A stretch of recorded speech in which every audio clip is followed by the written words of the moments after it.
हरे कृष्ण। तो आज हम चर्चा करेंगे स्कंद 3 अध्याय 18 श्लोक संख्या 13, 14, 15 3 श्लोक। तो श्रीमद् भागवत का तृतीय स्कंद अध्याय 18 13 नंबर श्लोक हम उच्चारण करेंगे।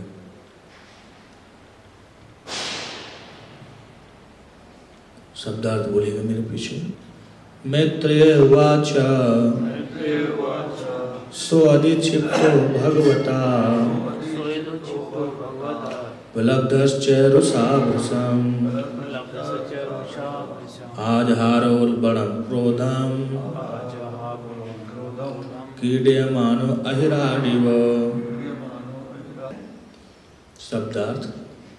मैत्रेयः परम ऋषि मैत्रेय ने वाच कहा, सह असुर ने अधिक्षिप्त अपमानित होकर भगवता भगवान द्वारा उपलब्ध उपहास किया, च तथा रुषा क्रुद्ध भृशम अत्यधिक आजहारा जुटाया उल्बणम अधिक क्रोधम क्रोध गुस्सा क्रीड्यमाना खेला जाकर अहिराट विशाल विषधर सर्प इव सदृश।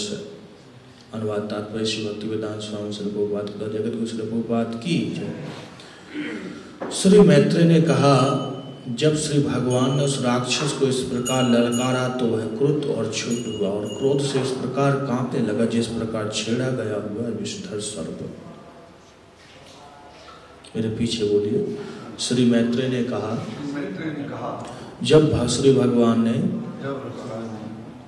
उस राक्षस को इस प्रकार ललकारा तो वह क्रुद्ध और क्षुब्ध हुआ और क्रोध से इस प्रकार कांपने लगा जिस प्रकार छेड़ा गया विषधर सर्प।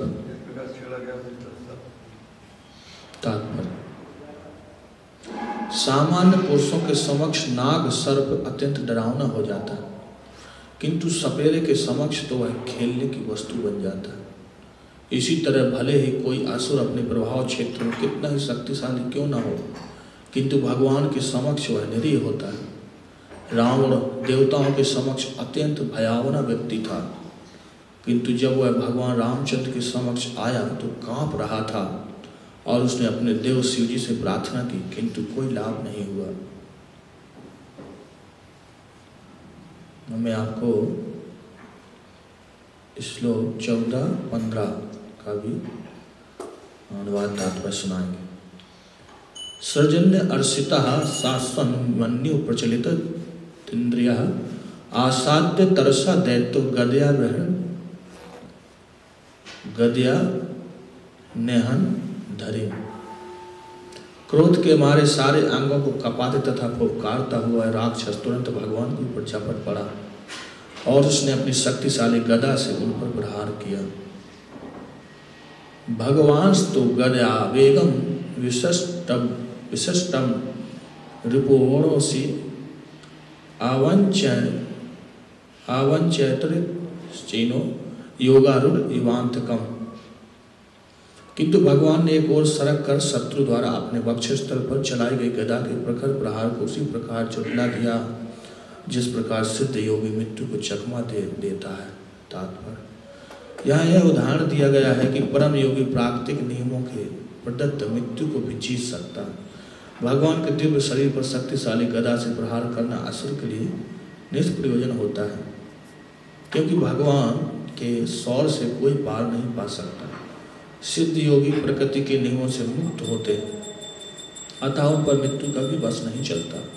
ऊपर से ऐसा लगता है कि योगी पर मृत्यु का प्रहार हो रहा है, किंतु भगवान की सेवा करते रहने के लिए वह उनकी कृपा से ऐसे अनेक प्रहारों पर विजय प्राप्त कर लेता है। चूंकि भगवान अपने शौर्य के बल पर स्वच्छंद रहते हैं, अतः भक्त भी उनके अनुग्रह से उनकी सेवा के लिए जीवित रहते। ओम अज्ञानतिमिरान्धस्य ज्ञानाञ्जनशलाकया चक्षुरुन्मिलितं येन तस्मै श्रीगुरुवे नमः। श्री चैतन्य मनोभीष्टं स्थापितं येन भूतले स्वयं रूपः कदा मह्यं ददाति स्वपदान्तिकं।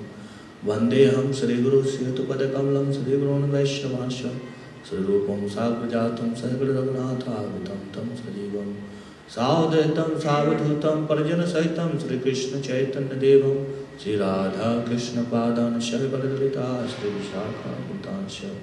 हे कृष्ण करुणा सिन्धु दीनबन्धु जगत्पते गोपेश गोपिकान्त राधाकान्त नमस्तुते।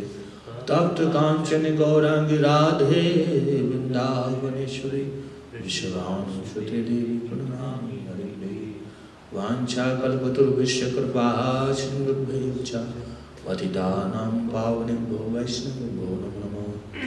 जय श्री कृष्ण चैतन्य प्रभु नित्यानंद श्री अद्वैत गदाधर शिवसरि गौर भक्तवृंद। हरे कृष्णा कृष्णा कृष्णा हरे हरे, हरे राम राम राम हरे हरे। मूकं करोति वाचालं पंगुलंगायते गिरिं यत्कृपातमहं वन्दे श्रीगुरुं परमानंद माधवं श्री चैतन्य ईश्वरम्। हरे कृष्ण। तो मैत्रेय मुनि इस प्रसंग को बता रहे हैं। किसको बता रहे हैं? मैत्रेय मुनि किसको सुना रहे? विदुर जी। विदुर जी से ही तो हुआ उनका प्रसंग। तो विदुर जी को मैत्रेय मुनि सुना रहे हैं। कहाँ पे? स्थान कहाँ? हरिद्वार गंगा जी के तट पे। स्वधिक्षिप्तो भगवता उपलब्धश्च रुषाभृशम् आज हारो उल्बणम क्रोधम कीड़मानो अहिराडिव। मैत्रेय मुनि कह रहे हैं कि वो अपमानित समझा अपने को, सो अधिक्षिप्त, बहुत अपमानित होके भगवता भगवान द्वारा उपलब्ध उपहास किया था, क्रुद्ध, रुषा बहुत क्रोधित था, अत्य भृशम बहुत ही अत्यधिक, आज हार जुटा है, उल्बणम अधिक क्रोध, कीड़ेमान खेला जाए, अहिराट विशाल विष्ट ये वो सदस्य। मैत्रेय मुनि उदाहरण दे रहे हैं किसका? सर्प का। कि जैसे आप सर्प को थोड़ा सा डंडे से है, लाठी से थोड़ा करोगे तो क्या क्रोधित हो जाता है, ताकि लोग डर जाएं। सर्प अपना फन फुला लेता है कि मैं बहुत भयंकर व्यक्ति हूँ, आप मुझे स्पर्श मत करना। लेकिन वो कौन डर सकता है उसके फुसकारने से? साधारण। लेकिन जो सपेरे वाला है उसको तो अभ्यास रहता है, फुसकारता रहता है, फिर भी वो पकड़ लेता है कि नहीं? क्योंकि उसके लिए कोई बड़ी बात नहीं, अभ्यास होता है। और जैसे हमारे गांव में ऐसे कुछ हैं ऐसे व्यक्ति जो सपेरे भी नहीं है लेकिन कला जानते है कि नहीं? क्या कला जानते हैं? उसको बाएं हाथ से पकड़ते हैं पूंछ से, है कि नहीं? और कुछ दवाई भी नहीं है उनके पास, लेकिन क्या है उनके पास कला है कि कैसे इसको पकड़ना है सांप को। सांप के कुछ नियम होते हैं कि यदि उसको बाएं हाथ से पकड़ोगे तो एक साइड मुड़ नहीं पाता है वो काटने के लिए, दूसरी साइड मुड़ता है। तो जो जानते हैं, जानकार हैं, जो गांव के लोग होते हैं, कुछ विशेष लोग होते हैं जो जानते हैं इस बात को, तो बाएं हाथ से उसकी पूंछ पकड़ लेते हैं, ऐसे टांग लेते हैं, उन्हें कोई डर नहीं लगता, क्यों? उन्हें पता है कि इस साइड वो घूम नहीं पाएगा। तो जो जानकार है उसके लिए सांप खतरनाक नहीं है कि नहीं? दूसरे लोगों के लिए हो सकता है कि सांप से डर जाएगा। उसी प्रकार जो असुर हैं वो किसके लिए खतरनाक है? जो जिसके पास कला नहीं, लेकिन जिसके पास कला है वो डरता नहीं। तो भगवान सारी कलाओं में दक्ष है कि नहीं? भगवान का एक नाम भी है, दक्षों में श्रेष्ठ है भगवान, सबसे चतुर है। बुद्धिमताम, जो विभूति बता रहे भगवान भगवत गीता में, तो बता रहे हैं कि बलवानों में मैं बलवान हूँ, बुद्धि वालों में भी मैं सबसे बुद्धिमान हूँ। दूतम छलेसी, मैं सबसे छलने वालों में भी सबसे नंबर हूँ। आप किसी भी उससे आप तुलना नहीं कर सकते। भगवान इतने महान हैं। तो इसलिए इसमें एक शिक्षा और है कि भगवान को जब उसने ललकारा हिरण्याक्ष ने, तो भगवान ने कहा कि आपने ठीक कहा, लेकिन हकीकत बात बताए भगवान। हकीकत बात क्या बताए कि ना मृत्यु पासे प्रति मुक्त से वीरा। अरे वीर, तुम बड़े वीर बन रहे हो, लेकिन मैं क्या है, तुम मेरे जैसे नहीं हो, क्योंकि मैं मृत्यु पास से मुक्त हूँ, मुझे मृत्यु नहीं आती। श्री जगन्नाथ बलदेव श्री राधा श्री बात। भगवान कह रहे हैं कि मुझे मृत्यु नहीं आती, आप लोग मृत्यु में फंसे हो। ये बात बोल के भगवान जब ये ऐसी बात बोली तो बहुत क्रोधित हो गए। अरे हमें क्या बोला, जन्म मृत्यु में फंसे हैं। हकीकत बात है भाई, स्वीकार कर लेना चाहिए। तो कई व्यक्ति हैं, उनसे बोलो कि आप जन्म मृत्यु से फंसे थे। हाँ, ये गीता सुनी, उन्हें कुछ श्लोक सुनाइए, कुछ भाषण दीजिए, तो क्रोध आ जाए। इसलिए चाणक्य पंडित कहते हैं, मूर्खाणाम उपदेश प्रकोपो वर्धायते। कि आप मूर्खों को उपदेश दोगे तो क्या है, उनका क्रोध ही बढ़ेगा। यदि अच्छी बात बताओगे कि देखो ऐसा है, तो क्रोध ही बढ़ेगा। सुंदर गोपाल प्रभु एक लेक्चर में बता रहे थे कि एक जंगल में बहुत बारिश हो रही थी, तो चिड़िया तो अपना घोंसला बना के रखती हैं, काफी सुरक्षा थी। तो चिड़ियों को दया आई किसके ऊपर, बंदर के ऊपर। बेचारे ने कहा कोई घोंसला नहीं है, बारिश में बहुत भीग रहे हैं, बड़ी सर्दी लग रही होगी। तो एक चिड़िया उसमें से गई और उसको शिक्षा दी कि आपका कोई घोंसला नहीं है, आप पूरे दिन क्या करते हो, अपना कम से कम घर तो बना लो, आराम से रह सको वहाँ। यदि नहीं बना पा रहे तो हमारे घोंसले में आ जाओ, वहाँ रहे। बंदर क्या है, अरे हमें उपदेश दे रहे, हमें शिक्षा दे रहे, और घोंसला वोंसला सारा चिड़ियों को उजाड़ दिया बंदर ने। क्यों, मूर्खाणाम उपदेश प्रकोपो वर्धायते। यदि मूर्ख व्यक्ति को आप अच्छी चीज बताओगे तो गुस्सा हो जाएगा उसका। हाँ, 7वें स्कंद में प्रहलाद महाराज और हिरण्यकशिपु। प्रहलाद महाराज किसके पुत्र हैं, हिरण्यकशिपु के। तो हिरण्यकशिपु बार बार बोल रहा है प्रहलाद महाराज कि मैंने पूरे स्वर्गलोक को जीत लिया है, तुम मुझसे डर नहीं रहा, सारे देवताओं को जीत चुका हूं, सब मेरे बस में। तो प्रहलाद महाराज क्या बोले, पिताजी आप फालतू की बात मत कीजिए। आप बोले आपने फलाने के जीत लिया, इसको जीत लिया, और अपने शरीर के अंदर शत्रु तो जीत नहीं पा रहे। मूर्ख बच्चा होकर मुझे उपदेश दे रहा है, क्योंकि प्रहलाद महाराज के पुत्र है, वो छोटे से है, छोटी बुद्धि वाला तो मुझे बताएगा, पिता को सिखाएगा क्या सही है क्या गलत है। बोले पिताजी बुरा ना मानिएगा, आपकी जो इंद्रियां है ना वो बस में नहीं है आपकी। काम, क्रोध, लोभ, मोह क्या जीत लिया आपने, अंदर के शत्रु को जीत लो फिर बाहर जीतो, फालतू की बात करते। तब क्या है, हिरण्यकशिपु को बहुत क्रोध आ गया, बस अब तो मैं ही मारूंगा तुझे, बहुत हो गया। क्यों, मूर्खाणाम उपदेश प्रकोपो वर्धायते। यदि मूर्खों को आप उपदेश दोगे क्रोध बढ़ जाएगा। तो किस प्रकार से उपदेश देना है, सोच समझ के देना है। मूर्खों को भी देना है उपदेश, लेकिन बहुत सोच समझ के। जैसे कौन दिया? वसुदेव जी दिए कंस को उपदेश। कंस सुना ना, मेरे को पूरा सुना प्रवचन, उसकी भाषा, उसकी जो उसको अच्छा लगता था उसकी उस भाषा। क्योंकि कंस को जब उपदेश दे रहे थे वसुदेव जी, तो बार बार बीच बीच में बोल रहे थे, मैं एक विचार बता रहा हूं, ये मत सोचो कि मैं आपका गुरु बन रहा हूं, क्योंकि रोज सोचे कि मेरी बात मानो यही ठीक है। तो कंस पर क्रोध बढ़ जाता उसका, मुझे उपदेश दे रहे यार, क्या सही है क्या गलत है।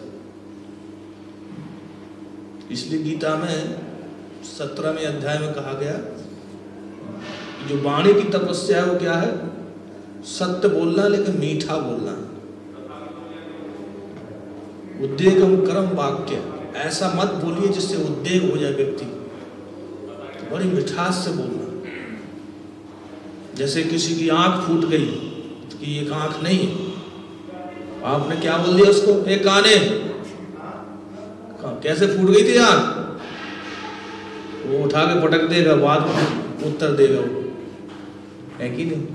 और वही चीज आप प्रेम से पूछोगे, आपकी आंख में कुछ चोट आ गई थी क्या? तो सब बता देगा, मैं पैदा ही होके ऐसा आया था। काने से काना कहो, काना जाए रूठ, धीरे धीरे पूछ लो तेरे कैसे लेके। हाँ, बहुत सुंदर होता है। तो इसलिए हमें बहुत सावधान रहना है कि किससे किस प्रकार से बात करना। यदि सोच समझ के बात नहीं करेंगे तो क्रोध बढ़ जाए। अब जैसे भगवान ने यहाँ उपदेश दिया, हिरण्याक्ष को अपनी स्थिति बताई कि मैं कौन हूं, तो हिरण्याक्ष का क्रोध बढ़ गया, लेकिन भगवान समर्थ है उसके क्रोध को समन करने में, लेकिन हम समर्थ नहीं। इसलिए हमें भगवान की नकल नहीं करना, हमें विनम्रता से ही करना है कि नहीं। प्रवचन बड़े सोच समझ के बोलना है, सत्य भी बोलना है और मीठा। हरे कृष्णा कृष्णा कृष्णा हरे हरे, हरे राम राम राम हरे हरे। नहीं तो क्या है, प्रकोप, क्रोध बढ़ जाएगा, तब तो फिर बहुत मुश्किल है। जब चैतन्य चैतामृत में आता है, नित्यानंद प्रभु और हरिदास ठाकुर प्रचार के लिए गए, तो अब नित्यानंद प्रभु तो समर्थ है कि नहीं, तो रिक्स वाला काम। तो सब गांव वाले रोक रहे थे कि बाबा जी आप घर घर में प्रचार कीजिए, लेकिन वहां मत चले जाइए गुंडों आदमी को। नित्यानंद प्रभु क्या सोचे, अरे भाई अब इतने गुंडे फेमस हैं, ये भक्त बन गए तो चैतन्य महाप्रभु की कीर्ति फैल जाएगी, प्रचार अद्भुत हो जाएगा। कहेंगे इतने गुंडे लोगों को भी बदल दिए, तब तो फिर संसार को बदल सकते। जैसे प्रभुपाद जी बार बार जब कोई पूछता था कि हम कैसे माने हरि नाम में ये प्रभाव है, ये तो प्रभुपाद जी उदाहरण देते थे विदेशी भक्त। देखिए ये लोग सब गलत काम छोड़ दिए, तो ये प्रमाण है ना कि हरि नाम में ऐसी शक्ति है। हरे कृष्णा कृष्णा कृष्णा हरे हरे, हरे राम राम राम हरे हरे। इसी प्रकार नित्यानंद प्रभु ने सोचा कि यदि जगाई मगाई यदि गलत चीजें छोड़ देंगे, भगवान नाम जपेंगे, तो लोग के लिए एक उदाहरण हो जाएगा। देखिए इतने दुष्ट भी बदल दिए चैतन्य महाप्रभु और हरि नाम की कृपा से। हरिदास ठाकुर बहुत मना किए नित्यानंद प्रभु, तो भाई दुनिया भर प्रचार में है, दुनिया भर जगह है, हम कहीं भी प्रचार कर लेंगे, जरूरी थोड़ी है। और नित्यानंद प्रभु बोले नहीं आप चिंता मत करो, महाप्रभु की इच्छा है, इसके अंदर भी तो एक आत्मा है। कभी कभी हमारे मन में भी आ जाता है कि दुष्ट हो कुछ भी हो, यानी जगह में बताएगा प्रचार करना, पाकिस्तान में प्रचार करना के जैसा। वो जी बताए, बहुत खतरनाक। नित्यानंद प्रभु नहीं माने किए। मुझे राधा गोविंद महाराज बता रहे थे कि जगाई मगाई सोचे ये भी लगता है पीने ही वाला आया है कोई, तो देने लगे एक घूंट आप भी मारो। नित्यानंद प्रभु तो साधु आदमी शायद गांजा आजा वैसे पीते आजकल के साधु। तो नित्यानंद प्रभु बोले नहीं हम बस एक ही भिक्षा दीजिए, क्या बोलो कृष्ण, कहो कृष्ण, लो कृष्ण नाम। तो बहुत क्रोध आ गया, किसको? फिर दोनों लोग पीछा किए और नित्यानंद प्रभु और नामाचार्य हरिदास ठाकुर दोनों भाग रहे। और भागते भागते हरिदास ठाकुर बोले, मैंने बोला था ना कि वहां मत करो प्रचार, अब फंस गए ना हम।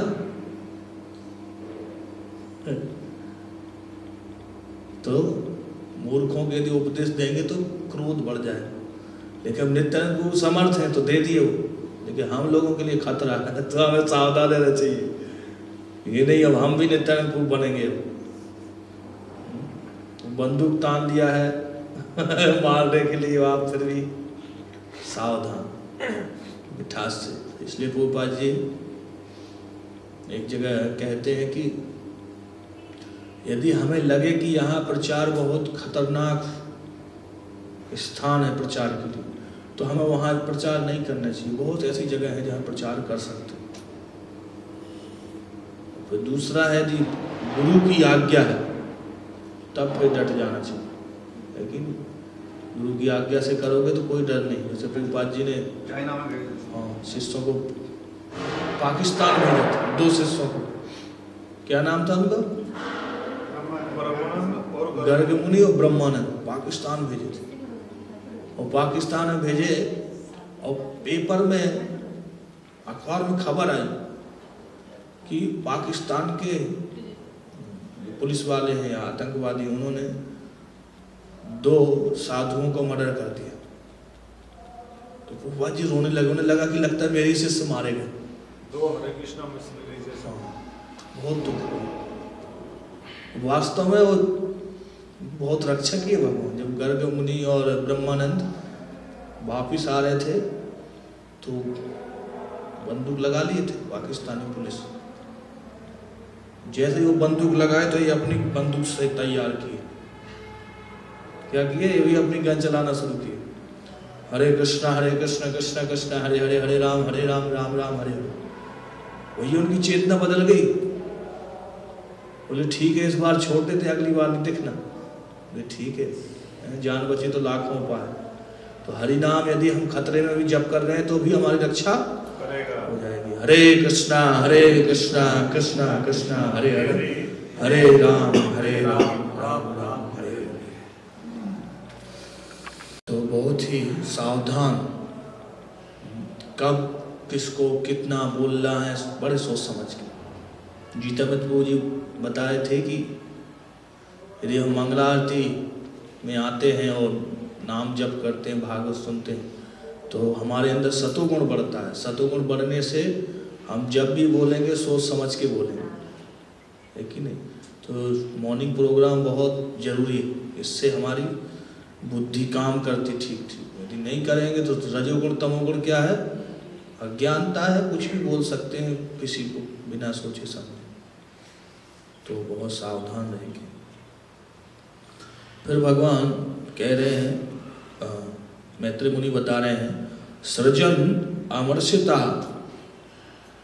बहुत क्रोध को प्रकट किया हिरण्याक्ष, और इतना क्रोध हुआ कि श्वासन, सांस से मन्यु, क्रोध से मतलब प्रचलित विक्षुब्ध, बार बार लंबी लंबी सांसें, इंद्रियां, उसकी इंद्रियां आसाध्य आक्रमण करके तरसा शीघ्रता से दैत्य असुर गदा से नहन वार किया हरि भगवान हरि पर।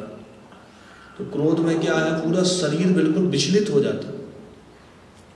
भक्तों को भी क्रोध से बचना चाहिए, क्योंकि क्रोध से क्या है, मानसिक स्थिति विचलित हो जाती है, फिर मन नहीं लगेगा जप में, पूरा शरीर अशुद्ध हो जाता है, पता नहीं चलेगा आपको क्या कर रहे हैं। जैसे जब अम्बरीश महाराज के ऊपर प्रहार किया,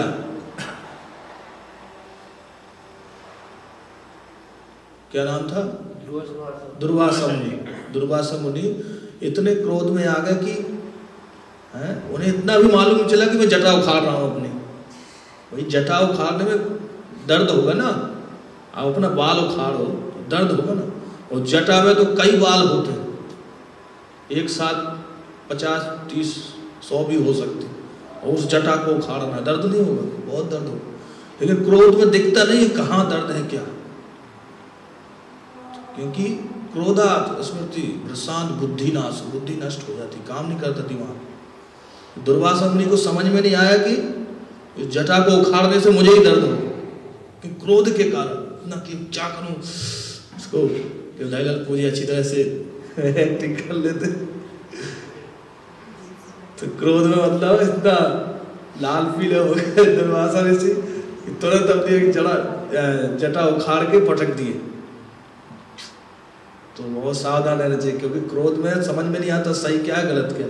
वो हमारा भी हानि है, दूसरे को भी नुकसान है ही, उसका तो दिल दुखेगा ही दुखेगा, हमें भी हानि।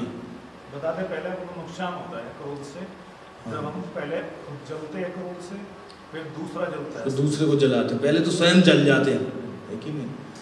ये दुर्वासा ऋषि पूरा शरीर उनका बिल्कुल कपकपी, आंखें पूरी लाल हो गई, क्रोध में बहुत दर्द होता है। तो बहुत सावधानी से। आसाध्य तरसा दैत्य गदया रहन हरि, तो उसने गदा का प्रहार किया किसके ऊपर? हरि के ऊपर, भगवान के ऊपर। भगवान स्तु गदा वेगम विशिष्ट रिपुणोस रचि, तो भगवान ने उस गदा के प्रहार को क्या है, झेल लिया, धोखा देकर। एक और आरुण सिद्धि होगी किस तरह, मतलब चकमा दे दिए भगवान। गदा मारी, लेकिन भगवान को गदा लगी नहीं, लेकिन लग रहा था कि गदा लग गई। मैत्रेय मुनि उदाहरण दे रहे, योगारूढ़ युवांतकम, जैसे कोई योग में आरूढ़ व्यक्ति हो, भक्ति योग में लगा हो, और अचानक उसकी मृत्यु आ जाए तो मृत्यु को भी चकमा दे जाता। कौन ऐसे उदाहरण है? ध्रुव महाराज, मृत्यु को भी चकमा दे गए। ध्रुव महाराज का श्लोक सुना रहे हैं जिसमें मृत्यु को चकमा दिए हो। तदोत्तान पादः पुत्रो ददर्शांत कमागतम मृत्यु मूर्धन पदम दत्वा आरोह अद्भुतम ग्रहम। तो ध्रुव महाराज जब उस विमान पर चढ़ रहे थे, जो बैकुंठ से विमान आया था, तो क्या है, मृत्यु आ गई। ददार से अंत कम, अंत समय मतलब साक्षात मृत्यु आ गई। और जब मृत्यु आ गई तो ध्रुव महाराज ने क्या किया, मृत्यु मूर्धन पदम दत्वा, मृत्यु के ऊपर पांव रख दिए, पदम दत्वा आरोह अद्भुतम ग्रहम, और आरोह उस पर चढ़ गए जो बैकुंठ का जो विमान आया था। परम पूज्य राधा गोविंद महाराज बता रहे हैं इस श्लोक के ऊपर कि विमान थोड़ा ऊंचा था, बहुत बड़ा विमान आता ना बैकुंठ से, ऊंचा था। तो ध्रुव महाराज सोचे थोड़ा लंबी टांग पसारना पड़ेगी उस पर चढ़ने के लिए, तो किसी समय मृत्यु देव भी आ गए, तो सोचे नसैनी बन गई, तो उन्हीं के ऊपर चढ़ रखे और विमान पे बैठ के आराम से मृत्यु के ऊपर चढ़ रखे। तो ऐसे सात शरीर ध्रुव महाराज अपने धाम बैकुंठ को प्राप्त हुए। ऐसे बहुत ऐसे हो सकता है हम। और कौन हुए ऐसे भक्त जो सात शरीर के बैकुंठ गए? पांडव नहीं, धर्मलाल महाराष्ट्र में जो है ना, नाम में भूल गया उसका, पंढरपुर में जो है, वो भी भगवान राम के रामायण में भी तो गए थे। तो सुतीक्षण कौन थे? भगवान के सामने चले गए, भगवान 14 साल वन में जा रहे थे, तो दर्शन के लिए आप ही का इंतजार कर। तुकाराम महाराज गए सात शरीर के, बैकुंठ से विमान हुआ और पूना के पास शायद तो कोई गांव है ना, पंढरपुर। तो वहां पे तुकाराम जी, एक सेठ जी उनका डेली मजाक करता था, दुकानदार था, कहता अरे जब तुम्हारे लिए विमान आएगा तो हमें बताना भाई तुकाराम। वो ऐसा हुआ जब विमान आया तो पहुंच के बोले जल्दी आ जाओ विमान आया है, और जरा मजाक कर रहा है। तो मैं सुना हूँ एक भक्त से, श्यामचंद्र प्रभु, तो वो बता रहे थे कि तुकाराम जी जब विमान आया बैकुंठ से तो पूरे गांव के लोग की भीड़ लग गई थी देखने के लिए। अरे वाह भैया विमान आ गया, सबके सामने गए थे वो, मतलब छुप के नहीं गए कि अकेले अकेले चले गए, पूरा गांव देख रहा था जब विमान में वो गए बैकुंठ। और जाते जाते वो कहते गए कि यदि आप लोग भी नाम लोगे तो आपके लिए भी ऐसे विमान आए। हरे कृष्णा कृष्णा कृष्णा हरे हरे, हरे राम राम राम हरे हरे। उपाध्याय जी जैसे ध्रुव महाराज के प्रसंग के तात्पर्य में लिख रहे हैं कि भक्त की मृत्यु और साधारण व्यक्ति की मृत्यु एक समान नहीं होती। उपाध्याय जी उदाहरण दे रहे, जैसे बिल्ली चूहा को पकड़ती है तो चूहा समझ जाता है कि हमें मरने वाला, तो बड़ा दर्द होता है, बड़ी कड़क पकड़ती है बिल्ली, कोई दया करके नहीं पकड़ती। लेकिन वही बिल्ली जब अपने बच्चे को पकड़ती है तो बड़े कोमल मुख से उठाती है, तो बच्चा महसूस करता है कि मैं क्या हूँ, माँ की गोद में। तो उसी प्रकार भक्तों की जो मृत्यु और साधारण व्यक्ति की मृत्यु में बहुत अंतर है। भक्त को पता ही नहीं चलता कब मेरी मृत्यु होगी, कुछ महसूस दर्द नहीं होता। क्यों? क्योंकि इतना भगवान के चिंतन में भजन में इतना लीन रहता है कथा में कि जैसे कोई कृष्ण चिंतन में इतना हो जाता है कि मान लीजिए कुछ कंधे पे वो वस्त्र डाला, लेकिन कृष्ण के चिंतन में इतना लीन रहता है कि उसको पता ही नहीं चलता है कि वस्त्र कहीं गिर गया, क्योंकि उसकी चेतना कृष्ण में इतनी लग गई, शरीर को उतना ध्यान नहीं देता कि मेरे वस्त्र भी रखा था इसके ऊपर। उसी प्रकार एक दिन शरीर रूपी वस्त्र भी छूट जाता है, उसको पता ही नहीं चलता कब छूट गया। वो कैसे आएगा? हरि नाम करते करते ऐसी स्थिति आ सकती है। हरे कृष्णा कृष्णा कृष्णा हरे हरे, हरे राम राम राम हरे हरे। जयदेव गोस्वामी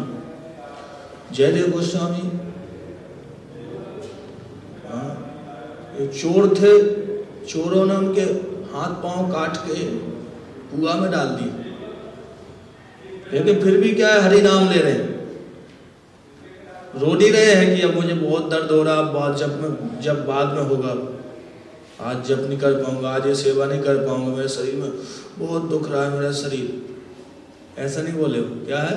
हरे कृष्णा कृष्णा कृष्णा हरे हरे, हरे राम राम राम हरे हरे। ऐसा क्यों हो रहा? क्योंकि उनका आत्म साक्षात्कार बहुत ज्यादा। रघुनाथ दास गोस्वामी कितनी दंडवत लगाते थे? 2000 है ना, वैष्णव 1000 दंडवत लगाते थे। क्या उनके शरीर में दर्द नहीं होता? क्योंकि उनका आत्म साक्षात्कार बहुत ज्यादा। भूपा जी लिखते हैं, अब भूपा जी के लेक्चर में है, अंग्रेजी लेक्चर में भूपा जी बोलते हैं कि रघुनाथ दास गोस्वामी का आत्म साक्षात्कार बहुत ज्यादा है, इसलिए वो केवल पावर मठा इतनी दंडवत लगाते थे। तो हम अभी शरीर के स्तर पे, इसलिए सब दर्द हमें बहुत ज्यादा महसूस होता है कि हम रह नहीं पाते। तो खूब नाम, हरि नाम जपना चाहिए। हरे कृष्णा कृष्णा कृष्णा हरे हरे, हरे राम राम राम हरे हरे। किंतु भगवान ने एक और सरक कर शत्रु द्वारा अपने वक्षस्थल पर चलाए गए गदा के प्रखर प्रहार को उसी प्रकार झुठला दिया जिस प्रकार सिद्ध योगी मृत्यु को चकमा दे देता है। तो सिद्ध योगी बनना कि मृत्यु को चकमा दे दे। अब आएगा कैसे? तो भगवत गीता में भगवान बोलते हैं, अभ्यास योगेन युक्तेन। अभ्यास कैसा अभ्यास? जुड़ के, योग भक्ति योग में लग के। अभ्यास योगेन युक्तेन चेष्टा नान्यगामिना, बिना इधर उधर विचलित नहीं होना, गोल एक होना चाहिए, मन इधर उधर ना जाए, बार बार मन को खींचो, बार बार वापिस, बार बार भगवान के नाम में मन को लगाओ। परम पुरुषम दिव्यम पार्थानुचिंतन, और परम पुरुष के रूप में मेरा चिंतन करो हे पार्थ, और जो मन है इधर उधर दूसरे रास्ते मत पकड़ो, केवल मेरी भक्ति पे ध्यान दो, मेरे बारे में पढ़ो, मेरे बारे में सुनो, मेरे बारे में बोलो, इधर उधर भटको मत। ऐसा अभ्यास करोगे तो क्या है, हम निश्चित ही भगवान को पाले। यदि इधर उधर हुए तो मृत्यु को जीतना बहुत मुश्किल है, जन्म मृत्यु को चक्र। इसलिए खूब एक ही जो सब एकांत, एकांत के दो अर्थ होते हैं, एक के बाद अंत, उसे बोलते हैं एकांत, और दूसरा अर्थ होता है एकांत का कि जहाँ एक ही मत के लोग हों, उसको एकांत बोलते हैं। जिनका लक्ष्य एक ही हो उनकी संगति करना चाहिए, देखना चाहिए कि सबका लक्ष्य क्या है, जिसके साथ में हम रह रहे हैं सब एक ही लक्ष्य है कि नहीं, है कि नहीं एक ही लक्ष्य की ग्रंथों का अध्ययन, गीता भागवत पढ़ना, प्रवचन कथा बोलना भगवान की, हरि नाम जपना, इसमें जो जितना गंभीर है ऐसे भक्तों का संग, एक ही मत वाले। इसलिए प्रभुपाद जी इस्कॉन को बनाए हैं कि भक्तों के संग में रह के हम भगवान को पा सकते हैं। व्यवसाय आत्मिका बुद्धि एक ही है कुरु नंदना, गीता में भगवान बोलते हैं। व्यवसाय, व्यवसाय मतलब धंधा, किसका धंधा, आत्मा का। व्यवसाय आत्मिका, आत्मा का धंधा है। बुद्धि एक ही है कुरु नंदन, जिसका एक ही बुद्धि एक ही है। यदि अलग अलग जगह बुद्धि है कि मैं ये भी करूंगा वो भी करूंगा, तब बुद्धि और व्यवसाय नाम, आपका व्यवसाय सब बेकार हो जाएगा। बहुत शाखा ही अनंतश्च, यदि बहुत शाखाओं में आप दिमाग बटाओगे तो फिर हरि कथा याद नहीं रहेगी। तो बहुत सावधान, जिस समय पढ़ रहे हैं तो उस समय पढ़ना है, और जिस समय जप कर रहे हैं उस समय जप करना। ये नहीं कि जप भी हो रहा है, कीर्तन भी सुन रहे हैं, कथा भी सुन रहे हैं, बड़ा मजा आ रहा है, चारों तरफ से भगवान का जा रहा है, तो आपका कोई ठीक नहीं होगा। न जप में जप अपराध भी हो रहा, कीर्तन में अपराध हो रहा, कथा में भी अपराध हो रहा। तो जप के समय जप करें, कथा के समय कथा सुने, और अध्ययन के समय अध्ययन करें। एक के साथ सब सदे सब साथे सब जाए। हरे कृष्णा कृष्णा कृष्णा हरे हरे, हरे राम राम राम हरे हरे।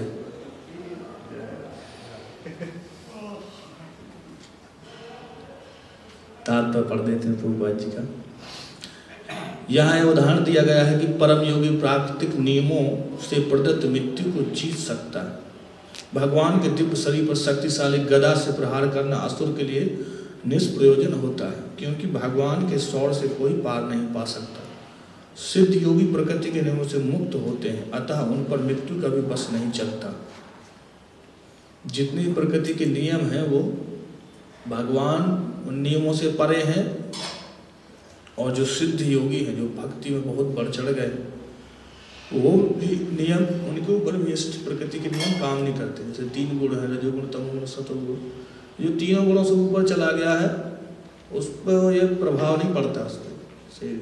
गीता में भगवान बोलते हैं 14वें अध्याय, माम चाभ्य व्यवचारेण भक्ति योगेन सेवते सा गुणान संकीर्तन ब्रह्म भुवाय करते। जो मेरी भक्ति में अव्यभिचार, व्यभिचार नहीं है उसकी, और कोई लक्ष्य नहीं, केवल भक्ति में दृढ़ निश्चय है, तो बोलते तुरंत वो तीनों गुणों से ऊपर हो जाता है, ब्रह्म पद को प्राप्त कर लेता है। व्यभिचारी का मतलब कई जगह लगा हुआ। व्यभिचारी स्त्री को समझ रहे, व्यभिचारी स्त्री में कई पुरुषों से संबंध, उसी प्रकार हमारे यदि कृष्ण से अलग और जगह जगह संबंध है, किसी और का पूजा करते हैं, और का भजन करते हैं, तो 3 गुणों से ऊपर नहीं हो पाओगे। कृष्ण ही एकदम लक्ष्य, कृष्ण का ही भजन करना है। कभी साईं बाबा के पास चल जाता, हाँ, तो बहुत खतरनाक है, इसलिए 3 गुणों से ऊपर नहीं हो पाओगे। 3 गुणों से ऊपर तुरंत भगवान बोले तुरंत हो जाओगे, बस पूरा तन्मय हो जाओ भगवान में। हरे कृष्णा कृष्णा कृष्णा हरे हरे, हरे राम राम राम हरे हरे। ऊपर ऊपर से ऐसा लगता है कि योगी पर मृत्यु का प्रहार हो रहा है, प्रभुपाद जी बोले ऊपर से लगेगा, देखो ये भक्त भी तो देखो दुख झेल रहे हैं, कई प्रकार से हमें लग सकता है अरे ये भी तो अपने कर्म ही भोग रहे हैं। बुखार आ गया किसी भक्त को तो बाहरी व्यक्ति सोचते देखो वो पड़े हैं बीमार, अपने कर्म भोग रहे हैं। सही बात है कि नहीं, ऐसा मन में आता है। लेकिन नहीं, हमें ऐसा लगेगा, लेकिन प्रकृति के नियम उस पर लागू नहीं होते। वो भगवान के निर्देशन में उसको जो भी कष्ट होता है मिलते। जैसे 5 पांडव हैं तो 5 पांडव के पिछले कर्म नहीं है जो उन्हें कष्ट मिल रहा, वनवास में है, कई प्रकार के लोगों असुरों ने हमला किया, कई प्रकार के कष्ट मिले उन्हें, लेकिन वो भगवान कृष्ण के निर्देश है। जो शुद्ध भक्त है उसके जो भी दुख सुख हैं वो सब कृष्ण के निर्देश है, उसमें प्रकृति या माया का कोई हाथ नहीं होता। एक महात्मा जी सुना रहे थे कि वो मुंबई में किसी बहुत बड़े पहुंचे ज्योतिषी के बाद जन्मपति जब तक माला बोली बोले आपका नव के घर कुछ नहीं कर सकते, जाओ आपकी ये जो जन्म कुंडली बेकार है, फेंक दो इसको, आपकी जन्म कुंडली सब ठीक हो। तो देखी नहीं, बहुत बड़ा नहीं देखी तो नवग्रह तुम्हारा। एक मैं इस्कॉन इलाहाबाद के एक प्रेसिडेंट हैं अद्वैताचार्य प्रभु, तो बता रहे थे कि इस्कॉन में एक भक्त हैं आज भी, कई ज्योतिषी बोले थे कि आपके 2-3 शादी होंगी, बच्चे भी होंगे, लेकिन वो आज भी हैं सन्यासी महाराज। कीर्तन में ताली बजाए खूब, सारे धुल गए जो भविष्य भूतकाल भविष्यकाल जो लिखा है। तो भक्ति में यदि गंभीरता से हम हैं तो जो पिछले जन्म के जो हमारे संस्कार हैं जो हमें भोगना है वो भी नहीं भोगना पड़ेगा। हरे कृष्णा कृष्णा कृष्णा हरे हरे, हरे राम राम राम हरे हरे। किसी का कोई प्रश्न है? मेरा प्रश्न आपने बताया कि कीर्तन में ताली बजाने से जो है मतलब उसके हॉरोस्कोप के अनुसार जो है शादी थी, उन भक्त के भाग्य में शादी का योग था, पत्नी का और बच्चों का भी योग था, लेकिन कीर्तन करने से वो योग खत्म हो गया। तो यह क्या कृपा है, ये उनके मन का, उन्होंने मन में निश्चय किया तब है लक्ष्य बनाया उन्होंने शादी न करने का, या भगवान ने कृपा की? एक होता है कि कुछ ऐसे कर्म होते हैं हमारे कि ना चाहते हुए भी हमारे संस्कार हैं पिछले जन्म के, वो हमें मिल जाता है। तो ऐसे संस्कार हैं यदि पिछले जन्म के कर्म के अनुसार, मान लीजिए आप ऐसा कुछ पुण्य किए हैं, ऐसा कुछ किए हैं कि आपको शादी होगी, आपके बच्चे होंगे, धृतराष्ट्र जैसे पुण्य किए हैं तो उनके 50 बच्चे होंगे, बहुत एक पुण्य, तो वो पुण्य भोगना पड़ता है साधारण व्यक्ति को। तो उसको जैसे कोई कई लोग बोलते हैं मैं नहीं चाहता था शादी हो गई, है कि नहीं, तो पिछले जन्म में कुछ होते भगवान की कृपा से भी उनके कर्म नहीं होते। जैसे जयदेव गोस्वामी की जो शादी हुई तो डायरेक्ट जगन्नाथ की इच्छा से, उनका कोई कर्म नहीं था कि पिछले जन्म में कोई ऐसा कर्म था इसलिए उन्हें गृहस्थ जीवन में जाना पड़े, नहीं, जगन्नाथ जी की इच्छा थी कि आप शादी करो।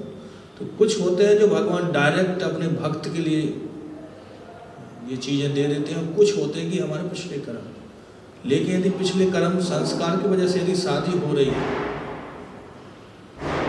तो भक्ति से संस्कार मतलब उसमें कुछ बाधाएं आ जाएंगी। उसकी इच्छा नहीं है शादी की, लेकिन किसी वजह से मान लीजिए माता पिता फोर्स कर रहे हैं या कई प्रकार से उसको कर रहे हैं, तो कर लेता है वो संकोच में कि माता पिता क्रोधित होंगे या ये वो मजबूरी।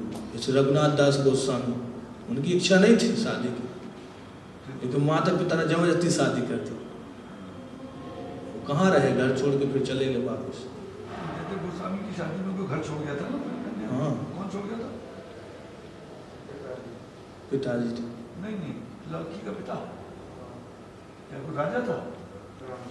बात में चलते ठीक है सर, मैं जहाँ तक समझ पाया आप मतलब कुल मिलाकर के है कि किसी को भगवान कृपा करते हैं उसको धर्मशास्त्र में दे देते हैं,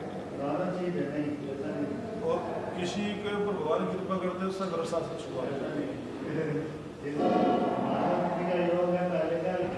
इच्छा नहीं है जन्म में शादी करने की, भगवान से प्रार्थना करेगा, अच्छे से भक्ति करेगा तो भक्ति करेगा, तीनों गुणों से ऊपर उठ गया ना।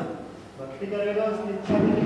जैसे रेवती थी, रेवती तो रेवती जो बलराम जी की पत्नी थी, इनका योग था। ब्रह्मा जी से पूछने गए थे ना, उसको काल में बीत गया, बोले वो तो समय बीत गया, आपने उससे मिल लिया। तो ब्रह्मा जी वास्तव में पहले से लिख देते हैं इसके साथ योग। जल्दी जाओ, रेवती बेचारा खेल खत्म होने वाला, जल्दी भागो।